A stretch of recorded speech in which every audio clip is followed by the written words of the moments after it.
So a few months ago, I made this video called the Top 10 Best Things Happening in Anime This Decade. And at the time, I had made both that list and a counter list, but I only was able to come up with 5 things for the worst things happening in anime this decade. And at the time, Devu, who was my editor, was like just starting to really watch tons and tons of anime and get really excited about it. So he wasn't too into the idea of doing like a super negative video. And honestly, I kind of want to stray away from having too much negativity on my channel because ultimately I feel very positively about anime and trying to, spread the idea that anime is cool and there's lots of good stuff happening in the medium is more my message than complaining about it. But I feel like it would be a waste not to at least bring these up somewhere. So even if they don't end up getting a full video, I thought I might as well just talk about them here. I hate this lighting is very strange. I hate how bright these CDs are. Yeah, fuck the dark. Alright, this is the top 6 worst things happening in anime this decade, starting with the stuff that's not as big of a deal. The first one is Toei nostalgia properties. So for those who don't know, Toei is like one of the biggest animation studios in Japan, in I guess the world. They've done tons and tons and tons of classic shows that everybody knows and loves because they've been responsible for so many of the Shonen Jump adaptations and other big long-running series. And in the last couple of years, they've been like bringing back all these major nostalgia properties like Dragon Ball, which just got brought back with Dragon Ball Super. They've made Sailor Moon Crystal, which is a readaptation of the original Sailor Moon manga. They've brought back Digimon Adventure with Digimon Tri, a series of films which takes place like 10 years later in the franchise. And they had Saint Seiya Omega, which, while Saint Seiya was never a big deal in the United States, it is for a lot of the world. And all of them have been these really awkward and, like, at times terrible adaptations. I've been hearing that Sailor Moon Crystal and Dragon Ball Super have gotten better over the course of their run in terms of the storyline, but the animation has been like, there's been lots of just shit animation throughout both series. People have been decrying the production values of each. Digimon, I've heard, people going both ways on the quality of the film storyline. I know some people really love them, but the production values are pretty fucking bad. For something that's being released in theaters, especially, it's kind of embarrassing. And Saint Seiya Omega was just like a weird kind of nightmare to watch. I only saw the first episode of it, but it was haunting. So, yeah, Toei, like, it's not so much that these shows are just like so bad as that why would you not bring back your nostalgia properties in like full glory? Why not have them re-emerge even better than ever before? That's kind of the best way to do this kind of thing. And if you want to see a series that's done that amicably, Lupin the Third, which has been, a legacy series from back in the 70s, came back with these amazing like Takeshi Koike designed series, and like there was the artful woman called Fujiko Mine, and then this really just excellent series of Lupin episodes that came out between last year and this year. That's what it should be. That's what you should be doing with the Legacy series. Make it bigger and better than ever. Why would they not animate, a new Dragon Ball Z with a level of flair that would have made it take off and be everywhere? If any of the nostalgia properties had been like high budget, high effort endeavors, they would have been like huge worldwide successes, because these are all shows that are really deeply ingrained into the public consciousness. And if people were out there tweeting like, wow, new Dragon Ball Z better than ever, as opposed to, wow, new Dragon Ball kind of looks like shit, they probably would have had a pretty big resurrection of these shows on their hands. But yeah, it's just kind of a shame.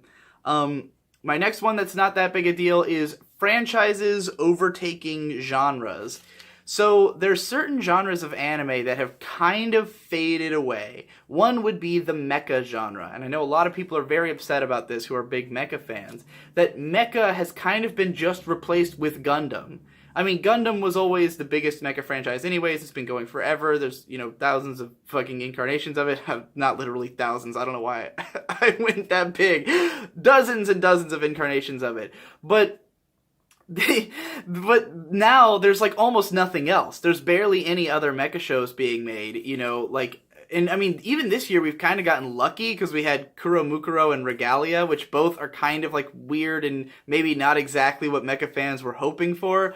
But yeah, the mecha genre has basically just become Gundam. And for what it's worth, Gundam has been great for the last couple of years. But like, it's just kind of a shame to see a whole genre just get condensed into one franchise. And likewise, it doesn't seem like there's as many magical girl shows around anymore. Like, I feel like the magical idol show has kind of upended the magical girl show, and it's like we just have Precure now, aside from Sailor Moon Crystal, and like all these adult magical girl shows like Madoka that are like trying to be subversive in some way or another.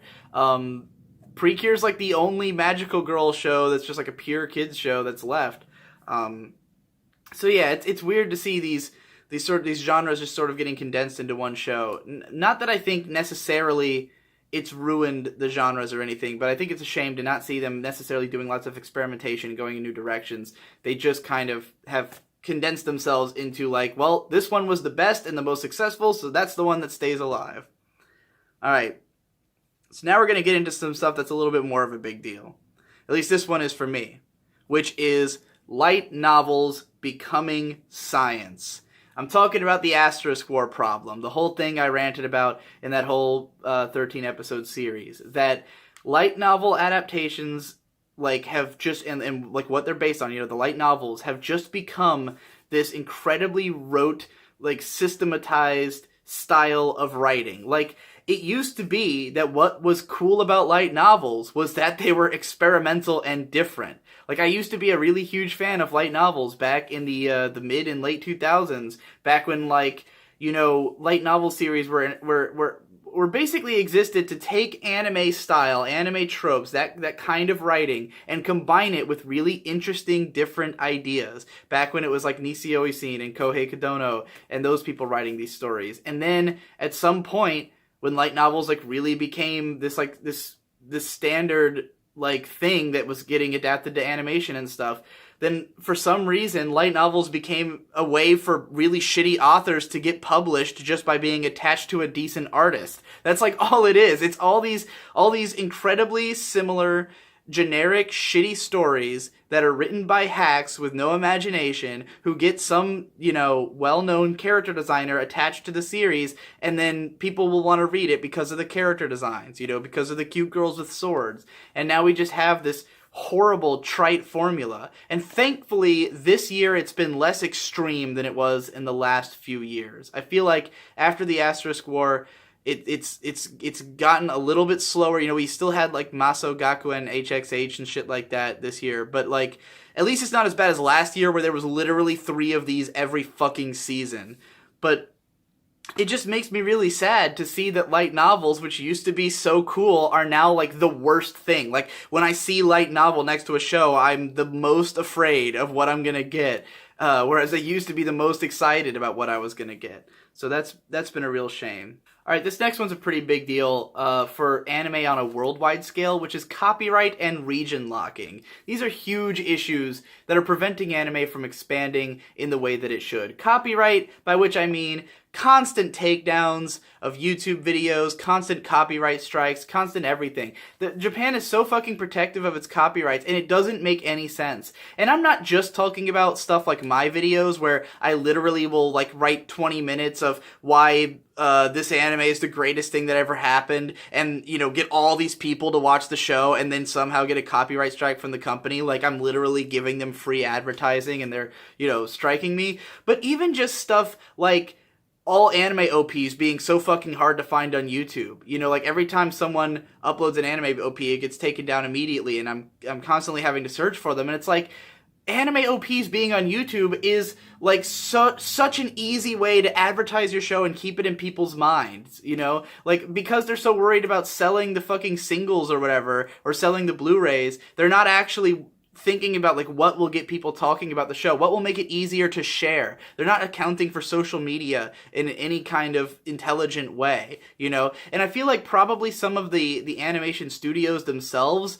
probably get that, but it's the companies who are who are paying for these shows to be made, the producers who don't get it, who aren't like adapting to the modern internet and seeing that there's ways to make shows more accessible and easier for other people to look at. And of course, region locking is I don't understand it at all, how it's so bad. How is it that when I fucking say, like, oh, Crunchyroll just added this show, and I post it on Twitter, then I have to get, like, 25 replies from people, it's not in my country, oh, it's only available in the US. Why? Why would they do this? It doesn't make any fucking sense to set up this system that's like blocking you from being able to reach a much wider audience. And I know that a lot of it is because they're worried about getting those niche fans, but how do you make more niche fans if not by casting a wider net in such an easy way? You don't even have to change the way that you make the shows. You just have to make it so everyone who's interested in those shows can have access to them. That's a huge fucking issue that needs to be taken care of. Alright, now for the two biggest problems facing the animation industry. One of them is literal death. People dying. I've talked about this in videos like Anime Shit Now, how there's a lot of, legendary directors who are just dying. And like, Satoshi Kon died and his genre's not around anymore. So many people have died this year. It's been crazy. I don't know if it's just because I've been following Anime News Network posts more closely this year that I'm seeing more of it, but there's just been so many, like, voice actors and animators and directors, so a lot of the core Studio Ghibli staff are starting to die out, because, there's a lot of older people in the core Ghibli staff. Masao Maruyama's in poor health. A lot of people are either dying or have died in this last year, and we're just losing too many good people, and hopefully we have enough young talent to, fill in for them coming into the industry, but sort of remains to be seen. But the biggest problem facing anime is simply the working conditions. The working conditions of animators and of everyone involved.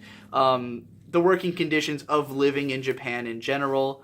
There was just a study out recently that like 20% of Japan's entire workforce are at risk of working themselves literally to death, because in Japan work is all you do. You get a job and then you just work, and that's your life. And I really think that aside from the fact that the work culture is so broken as it is, it's also the fact that the animation industry just doesn't pay enough. It does not pay enough for the amount of work that is being done. The work is undervalued, and it's probably because, the margins are so small on, like, profit for anime, because they're making hundreds of anime every year, and each one is only seeking to eke out, like, to get this niche market and get that little bit of money that'll make them be able to, just enough to pay off the difference in having made the show, and then, like, with a little bit more, just a little bit of profit, as opposed to making smash hits that, that could have more of a worldwide appeal. And the problem is, it's too much work to do that. It's too much work to have to constantly crank out shows for any profit,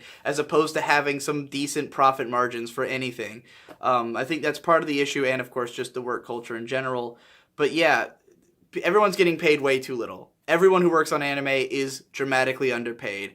And there needs to be ways for anime to make more money than it's making now, both in terms of reaching more people, reaching a bigger audience, and in terms of giving that audience a better way to pay them. I think that the American market is dramatically undertapped because of the fact that the only way to, pay for anime here is either a subscription service that gives basically nothing to the individual creators, or buying Blu-rays at what would be huge discount prices compared to what they would be in Japan, which means they're not helpful enough. If we just had some, like, I've said this before, if every studio just had a fucking Patreon, essentially, if I could just give $5 every week to a show that I enjoyed, I think that would be a huge step up in being able to let the international market help to fund shows. So those are the the 6 biggest problems I see happening in the anime industry in the current decade.